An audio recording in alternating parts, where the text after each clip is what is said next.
नमस्कार, मेरे चैनल पे आपका बहुत बहुत स्वागत है। और मैं सबसे पहले आपको बता दूं, मेरी कोशिश कि अच्छाई जहां कहीं भी हो वो मैं आपके सामने प्रस्तुत करूं।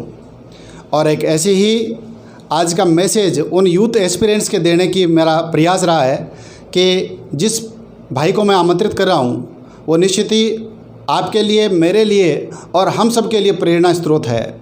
वो इसलिए क्योंकि जिस बंदे ने गांव में और घर पे रह के तैयारी की और उसके बाद में, जैसा कि आप मेरे पीछे देख सकते हैं, जीएसटी इंस्पेक्टर तक का सफ़र जिसने तय किया, मैं उसको वास्तव में बुलाते हुए हम सबको बड़ी वास्तव में एक फ़ख्र महसूस होता है, गर्व की अनुभूति होती है। तो मैं बिना किसी देरी के मैं चाहूँगा भाई पारस जो है वो अपने प्लेटफॉर्म पे आए। भाई पारस का बहुत बहुत स्वागत है। धन्यवाद सर। सबसे पहले तो जो आपने मुझे इस मंच पर आमंत्रित किया उसके लिए बहुत बहुत धन्यवाद। मैं जब पारस को देखता हूँ और इसकी बातों को सुनता हूँ तो बाबा साहेब की वो पंक्ति याद आती है जब वो कहते हैं कि शिक्षा वह शेरनी का दूध है जो जितना पिएगा उतना दहाड़ेगा। निश्चित ही इन पंक्तियों को चरितार्थ करने का काम भाई पारस ने किया है। यूथ एस्पिरेंट से मैं अनुरोध करूँगा कि आप पूरा वीडियो देखेंगे तो आपको भी लगेगा कि वास्तव में यह प्रेरक व्यक्तित्व क्यों है, इसका कारण क्या है। तो मैं चाहूँगा कि आप पूरा वीडियो ज़रूर देखें। मैं चाहूँगा पारस के एकेडमिक कैरियर के बारे में पारस खुद बताएं। सबसे पहले तो मैं आपको बता देता हूँ, मैं थोड़ा इंट्रोवर्ट नेचर का हूँ, तो अपनी बातों को उतने अच्छे तरीके से एक्सप्रेस नहीं कर पाता हूँ, तो उसके लिए थोड़ी समझ आएंगे। और एकेडमिक करियर तो मेरे जितनी भी मेरी एजुकेशन हुई है वो मेरी गाँव ही से हुई है। नॉर्मल एजुकेशन हुई है। मैंने 10th क्लास गांव के गवर्नमेंट स्कूल से पास की है। उसके बाद 11th और 12th में मेरा साइंस मैथ बैकग्राउंड रहा है। और ग्रेजुएशन में मैंने सिंपल बीएससी से ग्रेजुएशन की है। साधारण से असाधारण काम भाई पारस ने किया। पारस, मैंने जहाँ तक सुना है वो ये कि पारस का सफ़र जो है वो एसएससी जीडी से शुरू होता है और आज दिन यह है कि पारस एसएससी में जीएसटी इंस्पेक्टर पद पे चयनित हुआ है। तो मैं चाहूँगा पारस बताए कि अपना सफ़र कहाँ से लेकर वहाँ से लेकर यहाँ तक का जो सफ़र है वो भाई पारस बताए। तो सर ये सफ़र एसएससी जीडी के एग्ज़ाम से शुरू हुआ था। मैंने सबसे पहला एग्ज़ाम एसएससी जीडी का दिया था, तो उसके लिए मेरा सिलेक्शन भी हुआ था। फिजिकल के लिए मुझे बुलाया गया था, लेकिन जीडी ये कांस्टेबल में उस टाइम मेरा जाने का उतना विचार नहीं था, तो मैंने फिजिकल उसका स्किप कर दिया और आगे अपनी पढ़ाई को कंटिन्यू रखा। और इसके साथ साथ मैंने कई एग्ज़ाम फॉर्म भर रखे थे, तो मेरा हर 2-3 महीने में कोई ना कोई एग्ज़ाम आता रहता था। जैसे एसएससी एमटीएस का मैंने एग्ज़ाम दिया है, केवीएस एलडीसी का दिया है और राजस्थान एलडीसी का भी दिया है, railway constable, RVVNL, commercial assistant, video, ऐसे करके मैंने कम से कम 10-15 एग्ज़ाम मैंने दिए हैं और अधिकतर में मुझे सफलता भी मिली है। वर्तमान में मैं पटवारी की पोस्ट पर पोस्टेड हूँ। अभी पास ही में 12 किलोमीटर हमारे घर से गांव है, वहाँ पे मेरी ड्यूटी है। और सभी बड़े भाई, परिवार के लोगों, आप सभी के आशीर्वाद से अभी मेरा कस्टम इंस्पेक्टर पर सिलेक्शन हुआ है। बहुत बढ़िया बात बताई पारस ने कि अभी जीएसटी इंस्पेक्टर आप सबकी दुआओं से और आपके आशीर्वाद से मुझे पद मिला है। मुझे पारस की एक बात मैं कोट करना चाहूँगा। पारस जो है वो आत्मविश्लेषण करने में बहुत तेज़, आज नहीं, जब 12वीं क्लास का पेपर था, जब रिज़ल्ट आया तो मैंने सुना है पारस ने कोई अपने कैलकुलेशन मैथ में 100 में से 100 कर रखी थी और नंबर आए थे 76 नंबर आए थे। उसके बाद में आपने कॉपी भी मंगवाई थी। तो मैं चाहूँगा थोड़ा सा पारस वो बता दें कि कौन सा कारण था जिसकी वजह से कॉपी मंगाने से फ़ायदा क्या हुआ, वो थोड़ा सा बता दें। वो सर सीनियर 12th का एग्ज़ाम था, उसमें मैंने मैथ का पेपर, मेरे मैथ शुरू से ही थोड़ी अच्छी रही है, तो मैथ का तैयारी भी अच्छी करके मैं एग्ज़ाम देने गया था। और जब एग्ज़ाम देकर वापस आए तो मुझे लगा कि भाई पूरा पेपर मैंने एकदम सही किया है, शायद ही कोई एक दो नंबर भी कोई काटे तो किस बात नहीं कटने चाहिए। तो मेरे उम्मीद यही थी कि भाई 100 में से लगभग पूरे नंबर ही आने चाहिए। लेकिन जब एग्ज़ाम मेरा आया, जब रिज़ल्ट आया तो मुझे पता चला मेरे मैथ में 76 नंबर ही थे, जो मेरी एक्सपेक्टेशन के बिल्कुल ही। और मैं तो फिर से कहना चाहूँगा, जिस प्रकार से पारस ने अपनी 12th की कॉपियाँ मंगाई, विश्लेषण किया और ये आने वाले दिनों में इसके लिए ब्रह्मास्त्र भी साबित हुआ।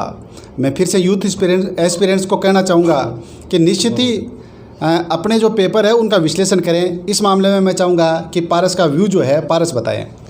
कॉपी मंगाने का तो मेन रीज़न यही था कि मुझे विश्वास नहीं हो रहा था कि मेरे 76 नंबर आए हैं।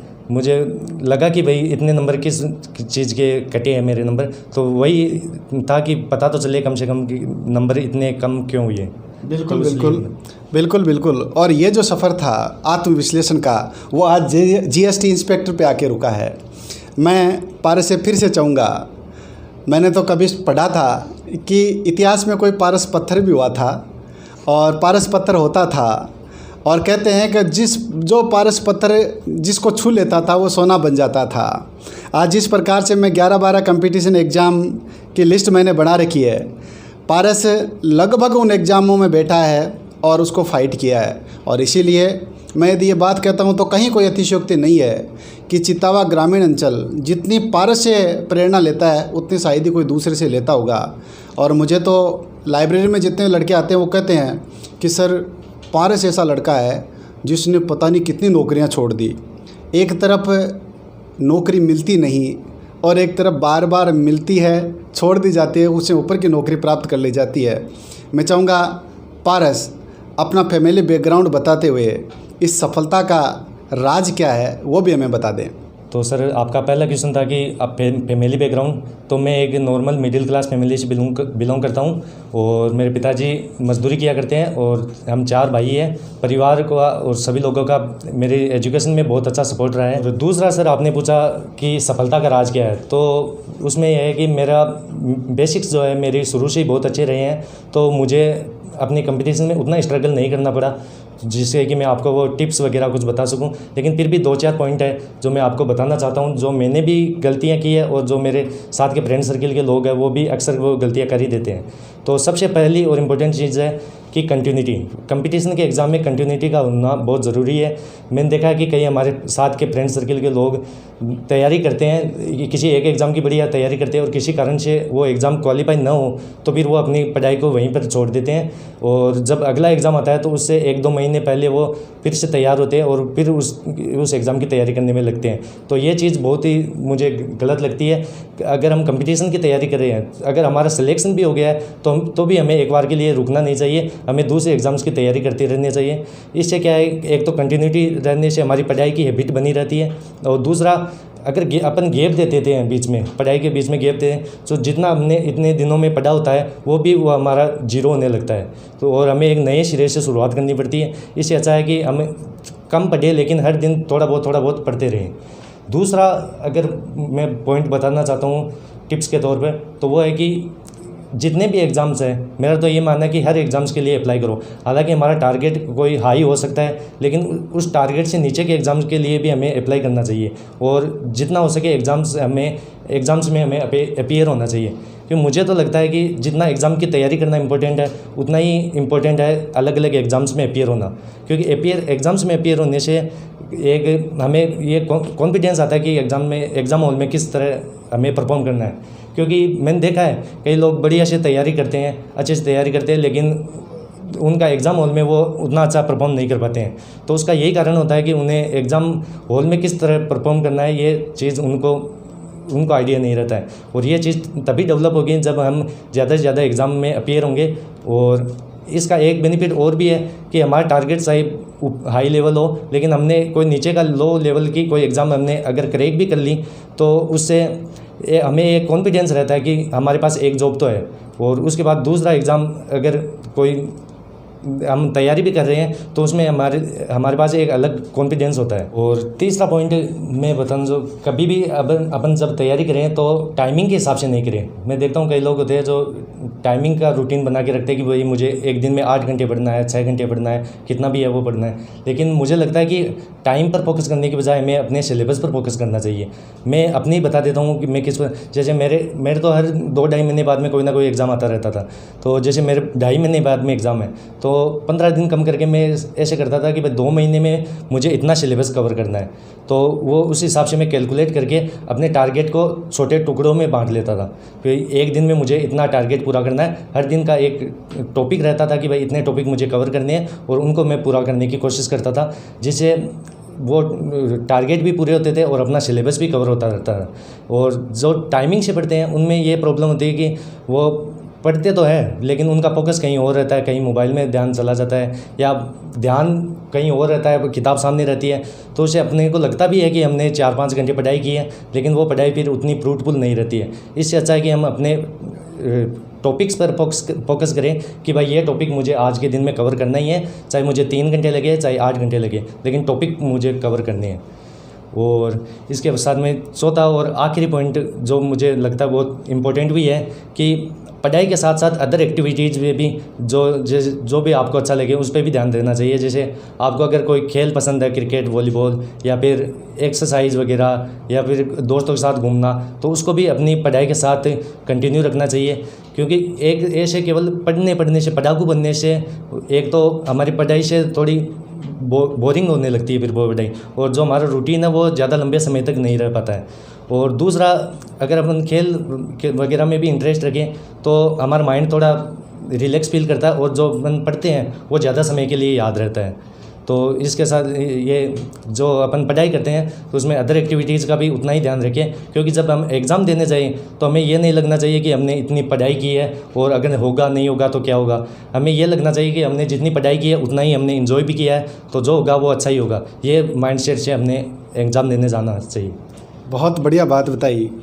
और इसे ही मैं यदि आगे बढ़ाऊँ तो ये कि पारस की बातें वो है, वास्तव में कहते हैं कि कथनी थोथी जगत में करनी उत्तम सार। पारस वो लड़का है जिसने इस करनी को जिया है। अभी जैसा कि बताया पारस ने कि पढ़ाई करें, लेकिन पढ़ाई के साथ में अपने शौक़ को भी जीवित रखें। और इसका मैं चाहूँगा कि आपको एक एग्जाम्पल दूँ। मेरे पीछे की स्क्रीन में आप निश्चित ही 2 तस्वीरें देखेंगे। एक तस्वीर ये है जो बिल्कुल आपको, यदि ये शर्ट नहीं होता तो वो पसलियाँ दिख जाती पारस की। ये पारस की वो तस्वीर है जब अपने चारों भाइयों में ये सबसे कमज़ोर जिसकी हेल्थ हुआ करती थी।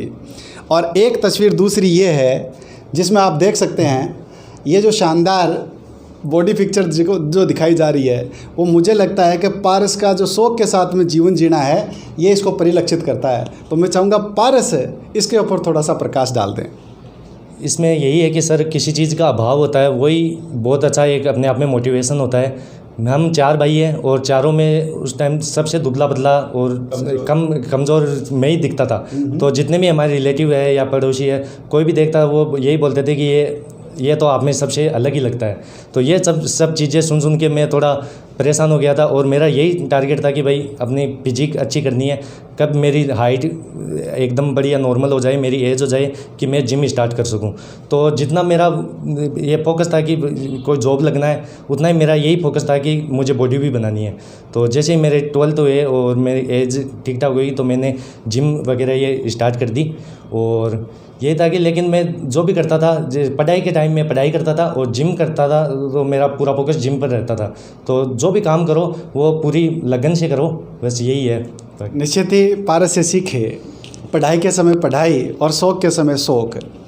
मैं फिर से पारस के पास जाना चाहूँगा और पूछना चाहूँगा कि जितने भी लोग आगे बढ़े हैं पारस, उनका कोई न कोई गॉड फादर रहा है, उन्होंने कहीं ना कहीं से प्रेरणा ली है। मैं पारस से पूछना चाहूँगा, पारस की प्रेरणा कौन है? सबसे बड़ी प्रेरणा तो मेरे परिवार के लोग ही हैं, जिनको मुझे गवर्नमेंट जॉब पर देखना एक उनका सपना था। तो वो चीज़ अपने आप में मेरे लिए एक मोटिवेशन थी। वो शुरू से मेरा सपना था कि SSC CGL की पोस्ट मुझे लेनी है, तो उनको देख के मुझे ये मोटिवेशन मिला। मुझे लगता है पारस का ये वीडियो यदि पारस का कोई परिवार का बंधु देख रहा है, पारस के मित्र मंडली देख रही है, तो निश्चित ही सुखद अनुभूति करती होगी। पारस जो कभी नहीं बोलता था आज इतना बोल रहा है। तो मुझे लगता है कि पारस के शब्द बहुत गहरे हैं, भरे हुए हैं और इनका वज़न बहुत ज़्यादा है। मैं तो फिर से कहूँगा कि पारस के बारे में यदि मैं ये कहूँ तो कोई अतिशयोक्ति नहीं है कि मंजिल तक भी पहुँच गए उनको तो नहीं कुछ नाजे सफ़र। जब पारस बताता है कि मैंने SSC GD का सफ़र शुरू किया, सर बाबूजी बन गया था, उसके बाद में असिस्टेंट, कॉमर्शियल असिस्टेंट के पद पे मेरा चयन हुआ था, मैं स्टेशन मास्टर की जो जॉब है उसको एक्सटेंशन दे रहा हूँ, पटवारी भी वर्तमान में पोस्टेड हूँ, वीडियो प्रीमियम मेरा हो चुका था। तो मुझे लगता है ये बहुत लंबी फहरिस्त है। इसीलिए मैं कहूँगा कि पारस के लिए ये शब्द वास्तव में मैं तो कहता हूँ पूरे पारस के लिए बने हैं कि मंजिल तक भी पहुँच गए उनको तो नहीं कुछ नाजे सफ़र, 2-4 कदम जो चल न सके रफ्तार की बातें करते हैं। मैं पारस की जीवटता को सलाम करता हूँ। नहीं तो आज के इस गला काट प्रतिस्पर्धा में जब कोई एक नौकरी लग जाता है तो उसके बाद में अपना प्रयास छोड़ देता है। हाल ही में जब यहाँ से वहाँ से शुरू करके सफ़र यहाँ तक पहुँच गया, उसके बाद में भी पढ़ाई का जो जुनून है वो पारस का कम नहीं हुआ। मैं पारस से अंत में ये पूछना चाहूँगा कि जो यूथ ब्रिगेड, जो अभी नए एस्पिरेंट्स जो अभी नौकरी की तैयारी में लगे हुए हैं, उनको संक्षिप्त में पारस अपना संदेश प्रेषित कर दें। मैं मेन चीज़ अपने आपके दर्शकों को यही बताना चाहूँगा कि फेलियर्स जो हैं उनसे कभी भी मत घबराना नहीं चाहिए। फेलियर्स हर किसी की लाइफ में आते हैं, मेरे भी लाइफ में है। मैंने तो इतनी ऐसी गलतियाँ की है जो अगर किसी को बताएं तो भी उनमें थोड़ी शर्म सी आती है कि भाई ऐसी गलती भी कोई कर सकता है क्या। आपने मेरी सफलता बता दी, मैं अब आपकी ऑडियंस को अपनी असफलताओं के बारे में बताना चाहूँगा। मैंने कई 4 या 5 गलतियां की है। जैसे मैंने सबसे पहले मेरा CHSL 2018 का एग्ज़ाम था, 2017 का एग्ज़ाम था, तो लगभग दूसरा या तीसरा एग्ज़ाम था, तो उतना एक्सपीरियंस भी नहीं था। और जो एडमिट कार्ड आया तो मेरी डेट ऑफ बर्थ है 15 जुलाई और एग्ज़ाम था 14 जुलाई को। तो मैंने गलती से एग्ज़ाम डेट की जगह मैंने अपनी डेट ऑफ बर्थ देख ली कि भाई 15 जुलाई को एग्ज़ाम है, और 14 जुलाई को मैं जब एडमिट कार्ड निकलवाने गया तब मुझे पता चला कि एग्ज़ाम ओवर हो चुका है और वो एग्ज़ाम मेरा स्किप हो गया। तो ये गलतियां भी होती है। और दूसरा इसके बाद मैंने गलती की, CGL 2018 का एग्ज़ाम था जो मेरा, उसमें मैंने आंसर की से अपना स्कोर चेक किया तो मेरे 108 नंबर बन रहे थे। और कट ऑफ में जब मैंने देखा उसमें 2 लिस्ट आती है, एक तो कट ऑफ की लिस्ट आती है, एक PDF में जहाँ पर अपना नाम चेक करना होता है। तो कट ऑफ में मैंने 111, कट ऑफ में SC की कट ऑफ 111 थी। तो मैंने यही देख के कि भाई हुआ नहीं है, मैंने PDF रोल नंबर चेक नहीं किए। तो जब उसका मेंस का एग्ज़ाम था उससे मुझे 5-6 दिन पहले मेरे ही एक भाई ने बताया, क्योंकि उसका सरनेम भी राजौरा ही था, तो उसने मुझे बताया कि तेरा इस CGL में क्वालिफाई हो तुम, लेकिन इस बार नॉर्मलाइजेशन इंट्रोड्यूस हुआ था। वो फर्स्ट टाइम था SSC ने नॉर्मलाइजेशन को इंट्रोड्यूस किया, तो उसमें मेरे 26 नंबर बढ़े थे। तो मेरा उसमें क्वालिफाई हुआ, लेकिन 5 दिन की तैयारी थी, 5 दिन का ही टाइम मिला मुझे तैयारी करने का। फिर भी मैंने तैयारी की, एग्ज़ाम दे, मेरा उसमें भी हुआ ही, लेकिन फाइनल में डॉक्यूमेंट वेरिफिकेशन फाइनल मेरिट में मेरा उसमें नहीं हो पाया। उसके बाद में मैंने CGL 2019 का एग्ज़ाम दिया, बढ़िया चल रहा था सब कुछ, प्री मेंस सब कुछ बढ़िया चल रहा था। उसके बाद में Tier 3 का पेपर होता है जो डिस्क्रिप्टिव होता है, ऐसे और लेटर लिखना होता है उसमें, तो उसमें रोल नंबर बनने होते हैं। तो मैंने कुछ ज़्यादा एक्साइटेड था कि रोल नंबर मैंने गलत भर दिए उसमें, और उसकी वजह से मुझे लास्ट पेज में मुझे 0 नंबर मिले, तो बहुत दुख हुआ उस चीज़ में भी। उसके बाद में मैंने एग्ज़ाम दिया CGL 2020 का।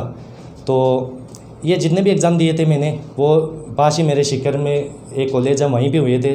तो एक आदत सी बनी हुई थी कि भाई जो भी SSC का एग्ज़ाम है वो उसी कॉलेज में होना है।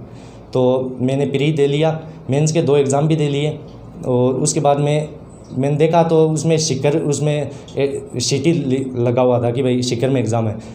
एग्ज़ाम एडमिट कार्ड एग्ज़ाम से 2 दिन पहले सिटी बताते हैं, और जब कौन सी कॉलेज में, शिखर में कौन सी कॉलेज में, ये मैंने चेक नहीं किया, और मैं वहाँ पे एग्ज़ाम देने चला गया।